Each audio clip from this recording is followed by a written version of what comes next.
Hi, Chandralika. Welcome to NWPC's, Women in Product or Entrepreneurship interview series.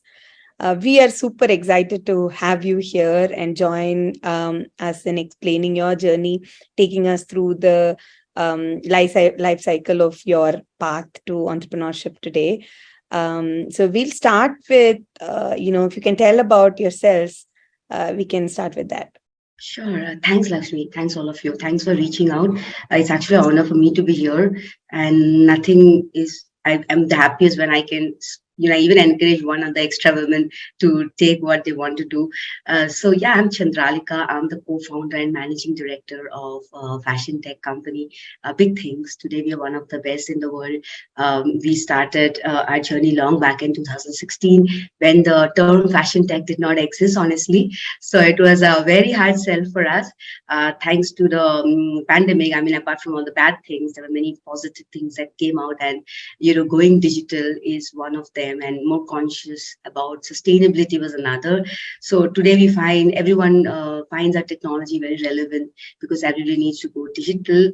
And personally, I am from Guwahati, Assam. I'm from Northeast, and I have a I find it very funny, my background. I'm an architect, actually. Ideally, I'm supposed to be designing buildings. I'm just doing it in the digital space right now because I'm still creating the same avatars and the spaces, the experiences. Totally the difference is I'm creating in a digital space. After my architecture, again, something that people should realize that you can do whatever you want.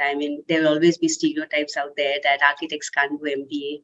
So I went ahead and did my management in strategy and branding. After that, I was a brand head of a Singapore firm for 8 years. It was an amazing exposure because our global exposure was amazing, understanding cultures, how delicate each of them are. So after that, 2016, I happened to be in Bangalore, between Singapore and Bangalore, and my co-founder, he's a serial entrepreneur. So this was his fourth tech company. He was my architecture friend. So he just happened to be in Bangalore, and we met, and we started working on a concept, and soon, Bigthinx started. So that's a little bit about me. And my passion lies in fashion, and I also a fashion designer. I have a fashion brand called Velvet Piano, but yes, no time for it now. Someday I will revive it. Sure, Chandralika. No, that's very inspiring to, hear your journey from architecture to, where you are today. What inspired you to, get into entrepreneurship? Like, you were with a Singapore firm. I'm sure you had a, good career at that time, right? So why that shift? Yes, when I left, literally I have offers as a branding head of Asia, head of all the top MNCs. I don't know, but I was always very hungry. I don't know. I was always hungry. I wanted to learn more, and I was helping a few startups. I was just mentoring a lot of startups. I just love the pace of innovation. It is fast. I find there's very less bureaucracy compared to a bigger company where, the other day I asked a client, it's a big client, one of the biggest Fortune 500 companies in the world. We requested for a testimonial, for example. It's a very small thing. But even for that, they gave us a timeline of 3 months because, there had to be so many clearances. And that was the biggest attraction for me. I wanted that fast pace of innovation. I wanted to create an impact, which I found was the easiest here. If I do it correct, professionally, I think the scope of creating an impact in a society today is the most in a startup. Got it. Would you be able to, explain us a little bit more into your architecture and your career up until entrepreneurship, just for our team to, understand? Yes. So yes, I'm an artist by heart. Everything creative. I love it. I was also a trained artist. I literally know every form of painting, from oil painting, you name it. For 10 plus years, I've been professionally trained. And my passion was velvet piano because I'm from Northeast. There are some dying silks there, Pat Muga. So it was outerwear brand for Europe that I had started. And when after architecture, I never practiced. I practiced architecture when I was preparing for my CAT and other entrance exams. So I just had 6 months of just education because architecture is a very different degree. It does not teach you. I would not generalize, but at least most of the colleges won't teach you a lot of finance and other things. So that was, I felt completely missing in architecture. I wanted to know how to do it. So that's why I took a break. I was studying for my entrance, and when I got through, then my branding journey was again amazing. It was there were a lot of acquisitions in different companies. Apart from, I was in a lifestyle space, in a design and lifestyle space, and so there also dealing again with spaces, proportions, human proportions, a lot of interior designing. So that was very interesting for me. And then understanding culture, as I said, that was the most vital part. Only thing I think I did right in my life is I never ran after money. I was very clear. Actually, I owe it to my elder brother. He told me, first 5 years of your career, just look at the profile. Even you don't have money to eat. Just look at what you're doing. It's no point putting, a huge designation of some biggest company when you're doing Xeroxes or just copy pasting things. So that advice, I really took it very seriously. I was obsessed with what profile I'm doing, and my profile was just amazing. I used to work in all time zones. It's not that, and I did not care about money, no hike, nothing. It was just like I want to learn. And that really helped me in my career. And today, wherever I am, is because of the slogging I did in 8 years and more. That taught me so much about everything. And today, Bigthinx is also completely global. Our focus is Europe and US. So it was very smooth transition for me. I knew everything. What are the smaller things we should take care of? Sometimes you make a post out there, you might just use a wrong word that is going to create a, whole, war against in the social media. So the smallest things, it really helped me in my past career as a branding head, where right from the positioning, market study, maybe it's investment decks, I was part of everything. So it really helped. So your combination of your multi-talented very skilled, your passion, and the fact that you have a mixed experience in marketing and architecture has led to this. That's amazing. That's good to know. In fact, going on to the next question, right? You founded an AI company with I would say minimal. I'm not sure of your tech experience here. We are very much interested in hearing that part, right? Like, because there is a notion that, heading a tech company, you need to be an engineer, you need to have done this. So, how did you prepare yourself to this? So I think one was, again, even a trainee joins, in Bigthinx, like just the intern, maybe 20 years, 19 years. Only first request I do is, first 2 days, I literally ask the person to study the map, the world map, because I myself will be in a different zone every day. The person needs to understand. And when I ask, like, I get amazed that, see, you don't have to travel, but we can sit in any part of the world, right? And still have all the knowledge. That I feel sometimes we are not, we are so obsessed with where we are. Like if I am from Guwahati and I say I'm creating a prototype there, and if I keep telling myself my product is the best, and then this is already done, completed, and like maybe failed or became a hit in some part of the world. So that really helped me when I was always well read about, like I was following everything, whether it's a tech crunch and I always made a point to read all the international tech news. It was even before I started Bigthinx, and I'm obsessed with research. Actually, I just like, it's my just obsession for research is crazy. That's the only good quality about me. So before starting, I did just intense research. So I bring in that skills, like everything and anything that's happening in this sector in the world. That was very new sector. As I said, fashion tech in 2016 was extremely new. So I found everything. There was a company that was acquired by Amazon at that time that was doing good. I used to go and look at their website every morning, okay? And one day morning, the website said, oh, we acquired by Amazon. I'm like, shit, all data gone, They just removed everything from then that helped. And so my knowledge, international knowledge really helped me. If I am only a coder and I don't know how your consumer is going to behave to it, whether the consumer is ever going to use it or not, it's of no use. The code is of any use if you bring the insights of consumer experience, behavior, needs, and the soft skills, understanding the market in and out. And only then any tech product can be successful. And that's what I bring on the table.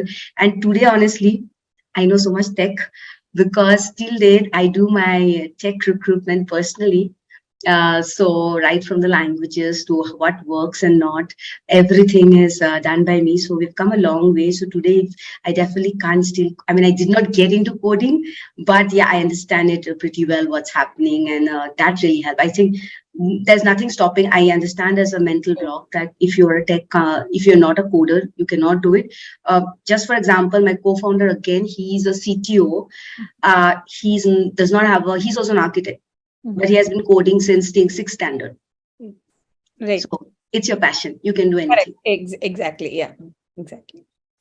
Awesome. Thank you for that. And I think you led on to the product part of what I was going to ask, right? You talked about understanding the user behavior and, understanding our customer better and not just, write few lines of code.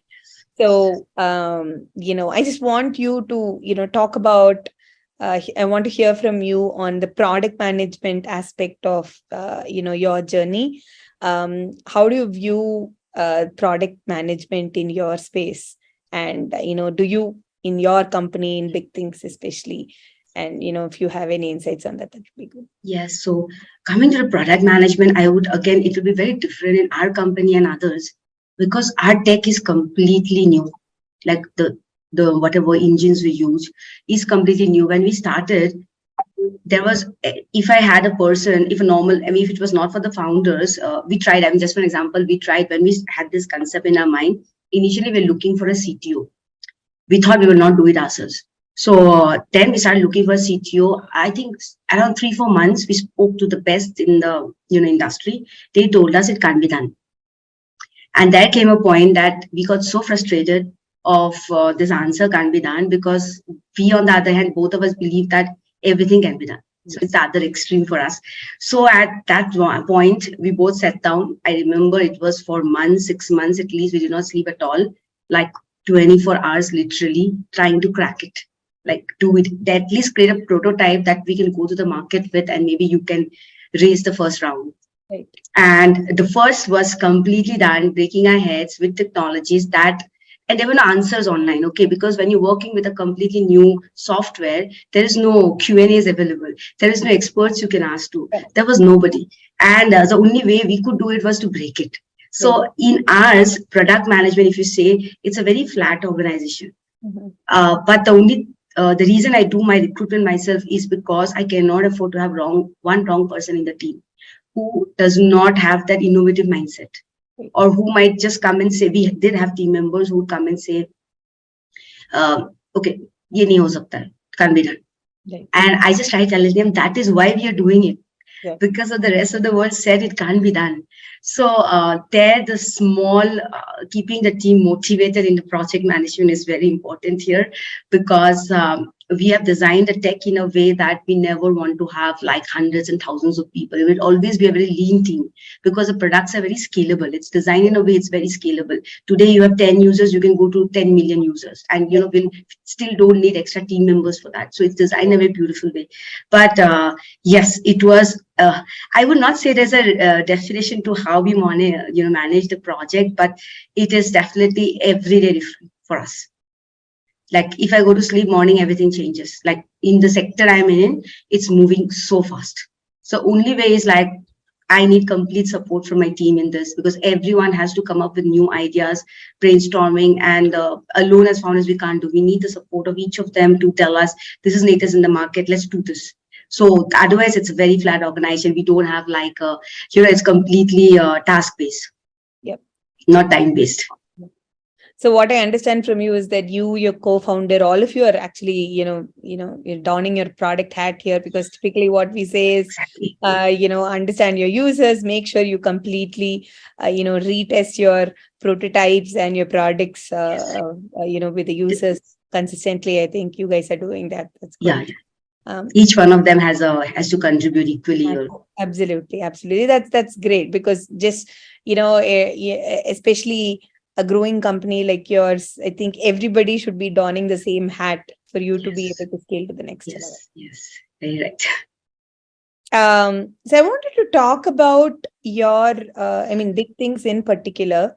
What is new? Is that the new thing in e-commerce fashion space.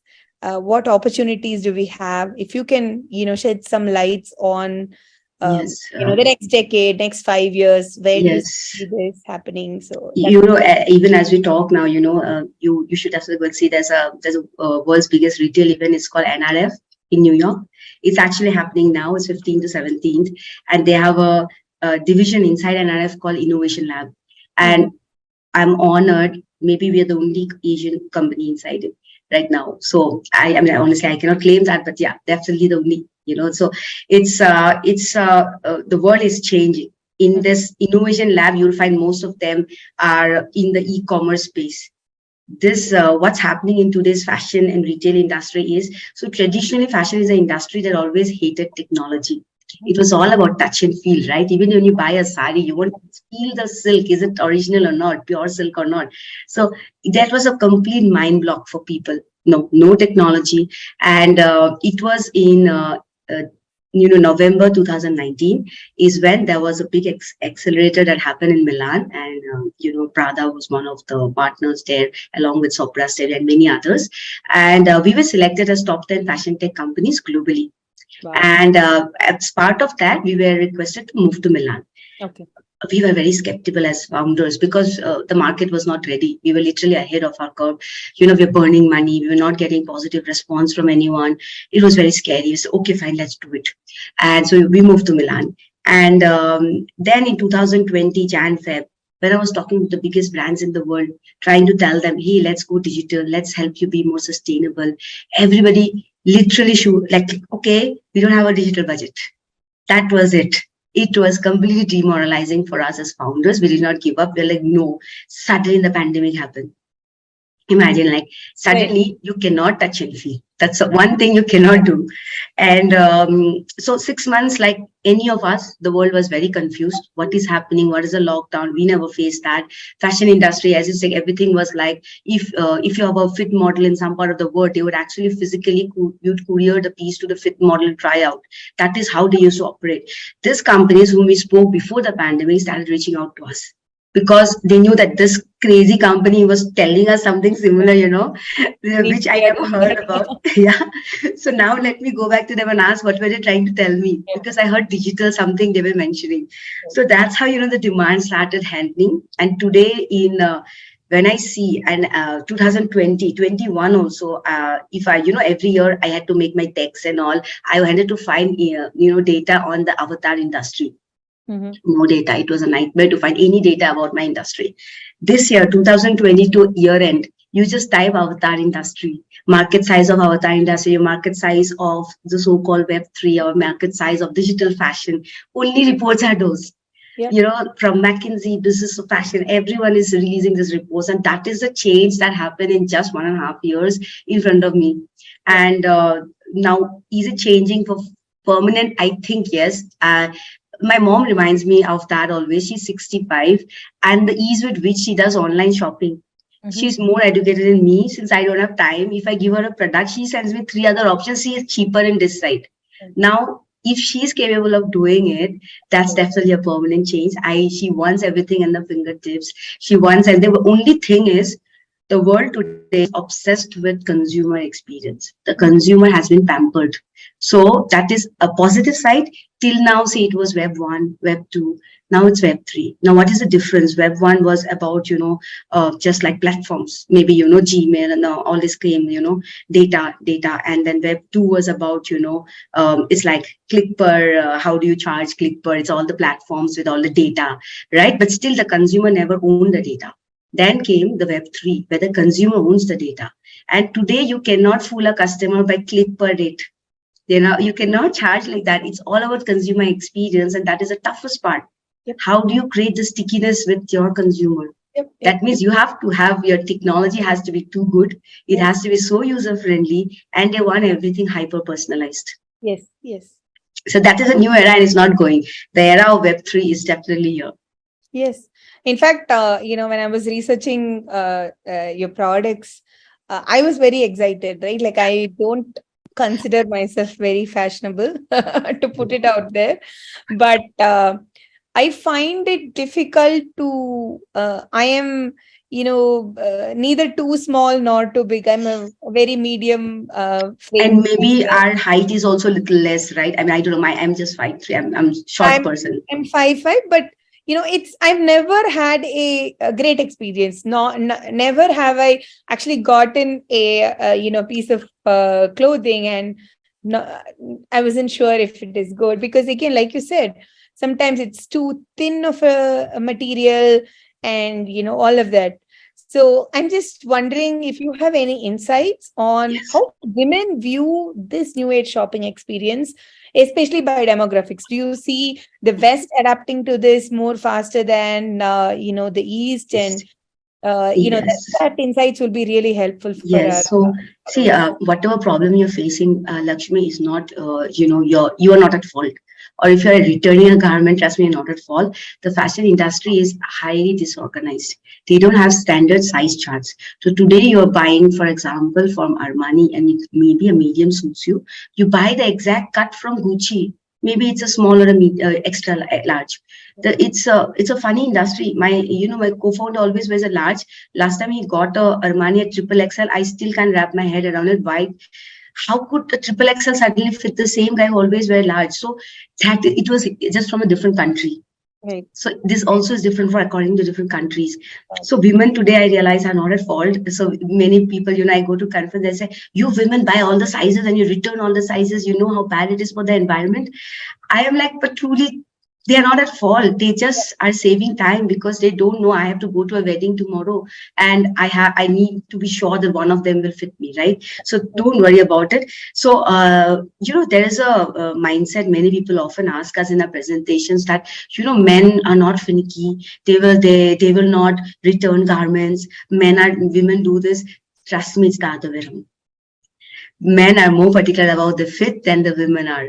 So, and see, we can wear a kurta, right? It's not, they still lose elements. So even here and there, little we are happy, we'll find. But man's every garment is fitted. They tuck their shirt Yep. in. Yep. So they actually are more particular, number one.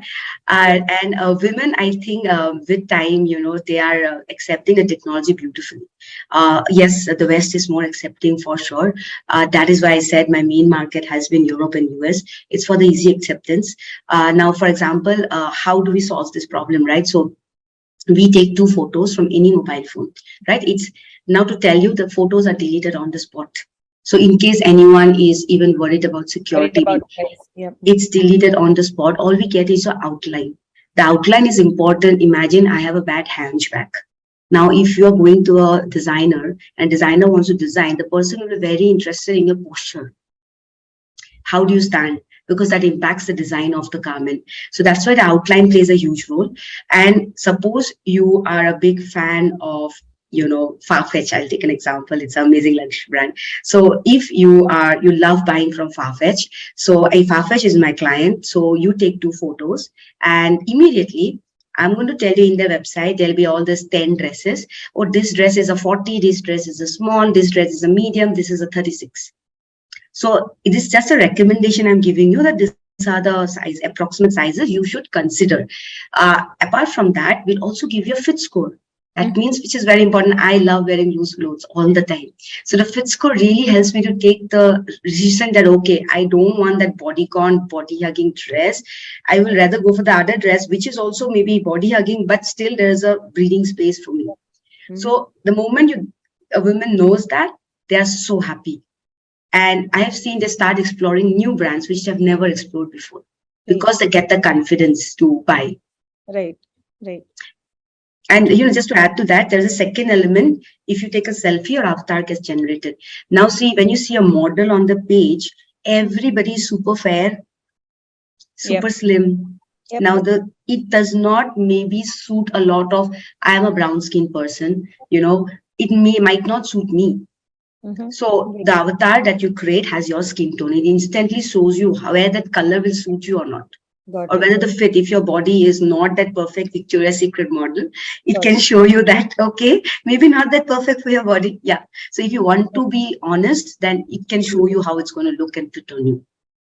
So that sounds really exciting, and I can't wait for our Indian brands to start adopting your products, I will definitely find it very helpful for sure. Thank you for all the insights.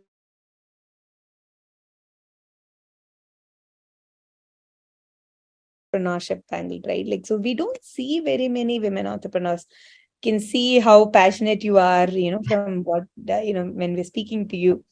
Um, what do you think about that? What do you think we need to do as a society, as a product, particularly at Nasscom? What do you think we can do to change that mindset?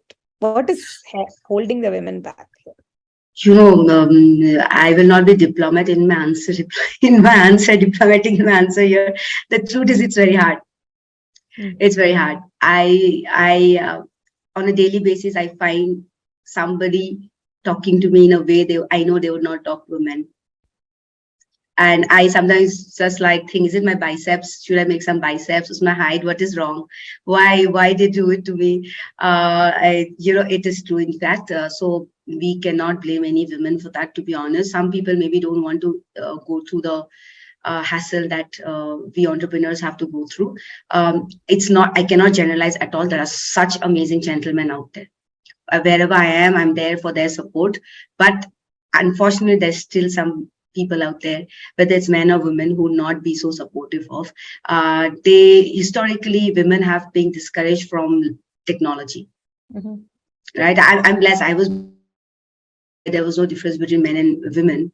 But I know my friends, many people, even after getting married, they are discouraged from technology, which is a mindset we need to change. We need to start educating them at the school level. You cannot expect them to go to college and suddenly change the mindset. This mindset has to be incorporated in the kids from a younger time, maybe from the preschool itself, that it's the same generation.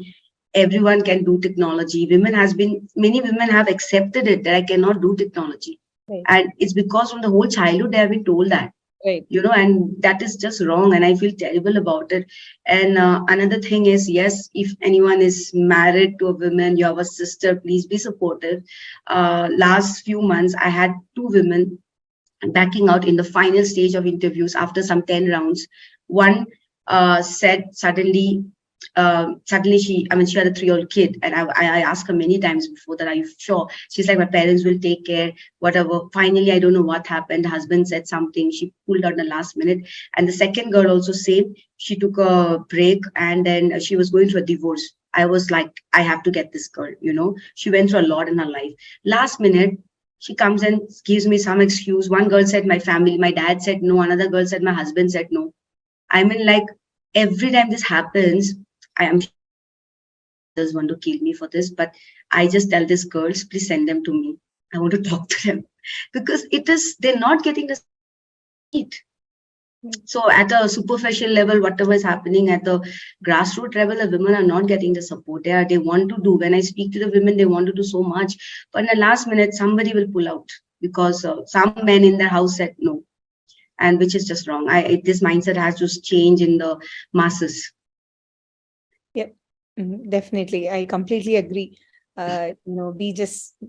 Support should start from the home, from neighbors to, your friend circle. All of that is very important.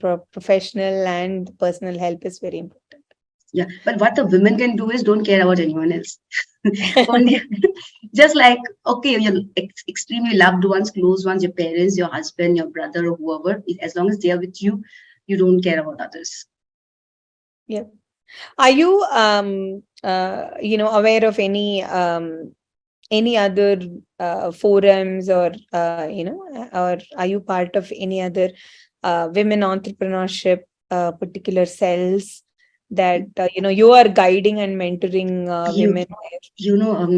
I would give the example of Sweden. So we work closely with the Swedish government. So it was 2019 when my journey started. Swedish government invited me as a women entrepreneur. I would love to mention that it was a fully paid trip from the flights to the hotels. Okay, by the government. Just by the government to encourage women.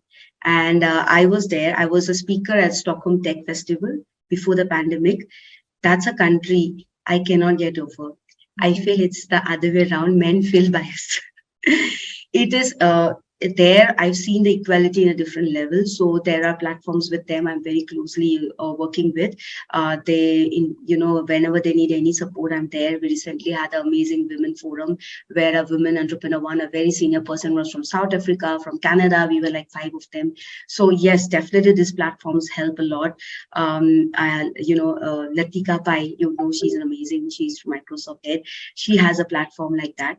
So there are many women who are coming up today, and it is wherever I get a chance, I'm like 100% there. Sure. And in fact, I will not say the country, consulate general of all the countries, diplomats who are in India, they all have very strong women entrepreneurship and women support systems, and I work closely with them too. Sure. And, we'll also seek your support for our startup cell that we have at Nasscom.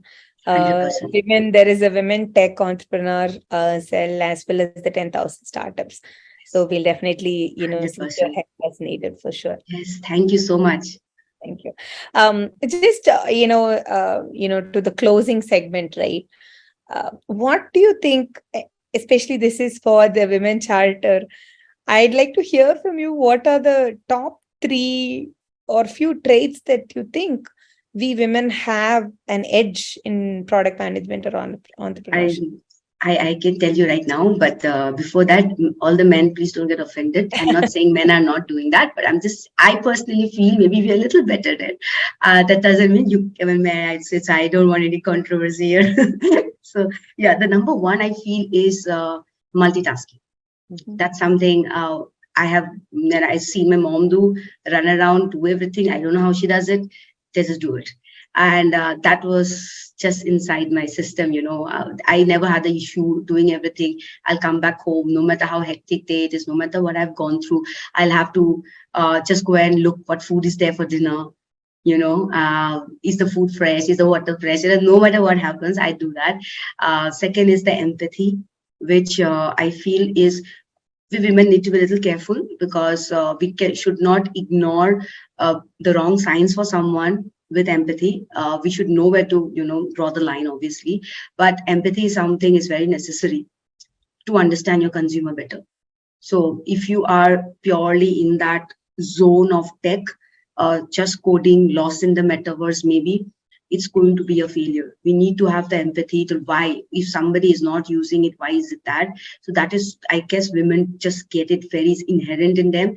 And the second is the interpersonal skills, in the sense like they get the dynamics much easier in an organization. Sometimes the smaller traits, like somebody might be doing excellent, might be demoralized at something. It's very easy for us to pick those things, I feel. Or, whenever there are some ego clashes happening, I think we do it better. I think we have less ego. I agree.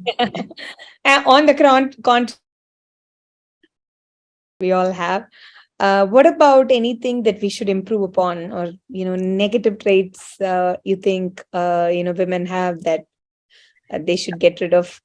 I think yes. Again, a very good question. It's not negative, but something I wish there was more. Whatever support I had most in my life has been for other women, but I have also been hurt the most by other women. So I wish we women can understand the power of helping each other. Like, I can see a world that is completely different. Many a times can we never feel jealous of each other, like, okay, leave all the issues aside and just try pushing a bit. Maybe you can just refer, just a small call, anything, or someone is at the lowest. Just that I think is, if wish every woman understands, will be a different level. And secondly, I think we take things personally a lot when someone, suppose, suddenly is rude to me.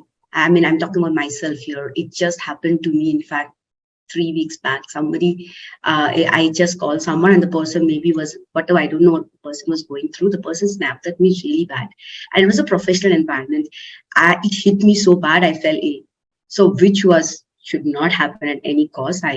We should be, much more stronger and understand and not take things beyond the point. Like, you should be able to say no when it's a no. And I think it's bad for many women because they sometimes are used to saying a yes Yep. to everything. You should very nicely, professional way, in the most graceful way, say no. Learn to say no. Yep. Yeah. Got it. Got it. Just one last question here, before we close. If you were to go back in time, would you change anything? I know you have a very inspirational yet different journey to where you are today. Would you change anything? Yes. Actually, no. I had an extremely tough journey, to be honest. Very, very tough as I look back. But that whoever I am today is just because of that. Because even every bad instance taught me so much. It just made me stronger, stronger. And if I move any of them, I think I won't be there where I am today. So yes, no, I would not like to change anything. I mean, it's a beautiful, beautiful life. Sure, awesome. Final words, if you want to talk about your personal inspirations, because you were into architecture, fashion. Would you like to name a few inspirations and just Yeah, just it was. If I talk of inspirations, honestly, like most of the women and men both will agree here is in your whole journey, you will find only a few. Even if you can pull up that one person who stood by you throughout, right? Like no matter what, when you didn't have money at all to maybe pay your rent also. So I guess it was very tough. But there has been, obviously, my mom being the first one. She's also a cancer survivor. But I never saw her like have a single tear in her eye. She fought cancer, and I think that's the my bravest thing than anything else in this world. So she has been that constant support, and she actually forgot to teach me how to break down, how to give up. So literally, when people always complain, that sometimes I'm just don't give up, and so, people come and ask, I've never seen somebody like you. I literally, and I mean it. I'm not trying to make it up. I literally feel my mom forgot to teach me how to give up. So it is just was my upbringing. So that is one person for sure. She just, obviously, your parents have always been. My brother who told me that never look at money, look at profile, what you're doing. That's very important. If you don't have money, he used to tell me once. One day, I remember I didn't have money to eat, and like I had to go out and have anything. And he asked me, I was a student. He was a student. He's like, "Do you have rice in the house?" I said, "Yeah." Then he told me, "Don't go out for the next few days till the first till you get some money. Until then, just boil the rice. You'll survive." And literally, these are the people who like made me so strong in life. That was beautiful. And yes, apart from that, some lot of industry people, I not take their names, but whenever I have like any other entrepreneur, I have a breaking point, like you just feel very low and you can't share with your family. You don't want to give any stress to your family. I have one or two people I can just message that, please tell me anything. I want to Yeah. like just remind me of something good. And last time it just happened a few weeks back, and somebody, MD of a very big company, just messaged me saying that, you are the only person I know who never gives up. It's fine to break down. You cried out today. Tomorrow morning we'll talk. And it just made me strong overnight.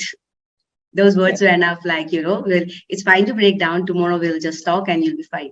So I Yeah. think that's fine. To being low, one advice that's close to my heart, I would give to every woman out there: don't hesitate to share if you're going through any mental health issue. It is just like a fever. Please don't keep it to yourself. You're not fine health sharing with others, completely fine. If you can just reach out to some health, some counseling, it is completely fine. It's not a stigma. It's very important to take counseling. I mean, if anyone and everyone who's watching it, I want them to take it very seriously, mental health.